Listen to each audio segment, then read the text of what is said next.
Գորաշկն ամեն օր ուղերձների շարք։ Վրեժխնդրությունը և բարիով չարին հաղթելը։ Այսօր ավարտում ենք շարքը, որը կրում է «Ինչպես դառնալ ներողամիտ քրիստոնյա» անվանումը։ Ներելը ենթադրում է պարտքի չեղարկում։ Ներելը արդար պատժի քո իրավունքից հրաժարվելն է հանուն դիմացինին չարիքից ազատելու քո ձգտման։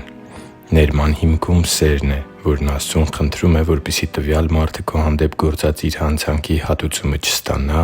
քանի որ տվյալ արարքը գործել է խավարի ազդեցության ներքո՝ կուրացած և չհասկանալով։ Սիրելի՛ բարեկամ, երբ մենք մեր հանդեպ գործած հանցանքին արձագանքում ենք բարկությամբ և ատելությամբ, դիմացինի մոտ իր հերթին գործում է անձի պաշտպանական ռեակցիան, և նա էլ իր հերթին է լցվում մեր հանդեպ բարկությամբ և ատելությամբ։ Արդյունքը թշնամությունն է, որը կարող է տարիներ տևել և անգամ սերնդեսերունդ շարունակվել։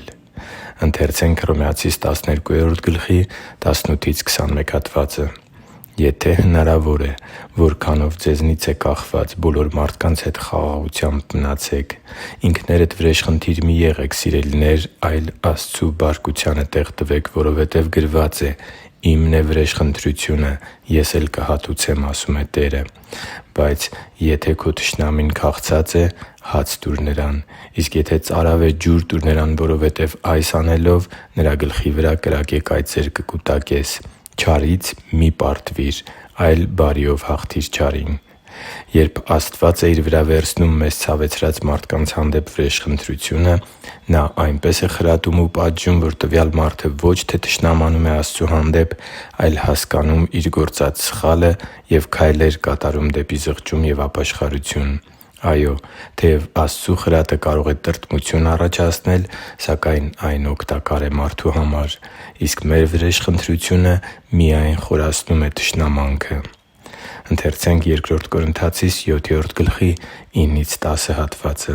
«Հիմա ուրախ եմ ոչ թե նրա համար, որ տրտմեցիք,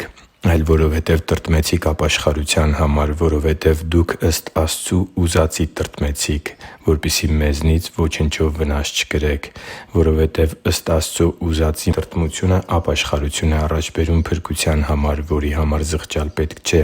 բայց աշխարհի տրտմությունը մահ է բերում» (Բ Կորնթացիս 7․9-11)։ Աստծու համար թանկ ու սիրելի՛ զավակ, ներելու հարցում մենք միշտ պետք է հիշենք աստվածաշնչյան անխախտ ճշմարտությունը՝ վրեժխնդրությունը պատկանում է Աստծուն, այլ ոչ թե մեզ։ Երբ մերժում ենք ներումը և մեզ վրա ենք վերցնում վրեժխնդրության պատասխանատվությունը, երբ մենք փափագում ենք տեսնել մարդու արդար պատիժը, քանի որ վերջինիս հանցանքը արժանի է նման հատուցման, մենք հակառակ ենք գնում Տեր Աստծու շնորհի հոսանքին։ Այդ ժամանակ է, որ մեր սրտերում աճում է դառնության արմատը, որը զրկում է մեզ մեր կյանքի մյուս բնագավառներում Աստծու շնորհի բժշկարար ու ամրացնող ներգործություններից։ Եբրայեցիս 12:14-15 խոսքերում գրված է. «Բոլորի հետ հետամուտ եղեք խաղաղության և սրբության, առանց որի ոչ ոք Տիրոջը չի տեսնի։ Զգույշ եղեք, որևէ մեկն Աստծու շնորհից չզրկվի։ Դառնության արմատ թող չաճի, ու ոչ ոքի թող նեղություն չտա, և դրանով շատերը չպղծվեն» Չներելը զրկում է մեզ Աստծու շնորհից։ Չներելը դառնության արմատ է բուժցնում մեր սրտերում։ Չներելը առաջին հերթին մեզ է վնասում, ոչ թե մեր հանդեպ հանցանք գործած մարդուն։ Ներելը և բարիով չարին հաղթելը մեզ դնում է Տեր Աստծու բժշկարար ու զորացնող շնորհի առատ հոսանքի մեջ։ Ներելը մեզ նմանեցնում է մեր Տեր Հիսուսին և օգնում ապրել զոհաբեր և մյուսների բարիքի համար փափագ ունեցող կյանքով։ Ներելը խոսում է մեր վերափոխված մտածելակերպի և մեր սրտերում արմատացած Արքայության արժեհամակարգի մասին։ Ներելու ունակությունը մեծագույն շնորհ և ողորմություն է Տեր Աստծուց։ Ե՛կ նվիրվենք ներել սովորելու աշակերտության օրհնյալ ընթացքին։ Հիշի՛ր, որ դու Աստծո հրաշքն ես, և Աստված սիրում է քեզ։ Շնորհակալ եմ, որ դու կա՛ս։ Սիրով և աղոթքով, Արման Մանուկյան։